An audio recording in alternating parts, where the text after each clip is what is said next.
Ward number 13ની સેન્સની પ્રક્રિયા Bharatiya Janata party દ્વારા હાથ ધરવામાં આવી છે, જેમાં દાવેદારો સેન્સ આપવા માટે દાવેદારી નોંધાવવા માટે પહોંચી રહ્યા છે। તેવામાં પૂર્વ નગરસેવક નીતિન પટેલ પણ વોર્ડ નંબર 13માંથી દાવેદારી નોંધાવવા માટે પહોંચ્યા છે। ગતમની વાત કરીએ તો તેઓ પૂર્વ નગરસેવક છે। તેમના પત્ની પણ ભારતીય જનતા પાર્ટીમાંથી જ ચૂંટીને આવ્યા હતા અને આ વખતે ફરી એક વખત તેઓ દાવેદારી આપવા માટે પહોંચ્યા છે। તેમણે કહ્યું કે જો મને ઉમેદવાર માટે પસંદગી કરે છે ભારતીય જનતા પાર્ટી તો હું ચારેય બેઠક જીતાડીને આપીશ અને સાથે જ ગત ટર્મમાં જે કામ રહી ગયા છે તે કામ અમે હવે આગળની ટર્મમાં પૂરા કરીશું। ભારતીય જનતા પાર્ટીની પ્રણાલિકા બનેલી છે કે દરેક કાર્યકર્તાઓને સેન્સ એટલે કે પ્રક્રિયા એટલા માટે રાખે છે કે દરેકને ચાન્સ મળે, દરેકને સાંભળવાનો એ લોકો સમય આપે છે।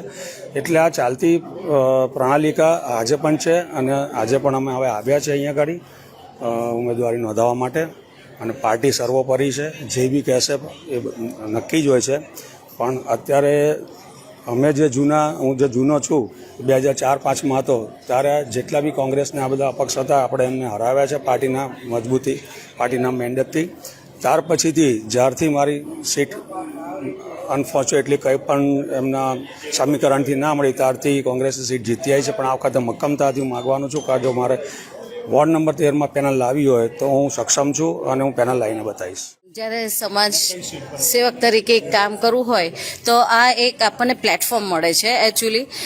એટલે મને એવું થયું કે મારા 5 વર્ષ નિર્વિવાદ ગયા છે, બધાને એ પણ ખબર જ છે। તો ફરી એટલા માટે હું આવી છું કારણ કે વધારે હું કંઈક સમાજને સારું આપી શકું એના માટે।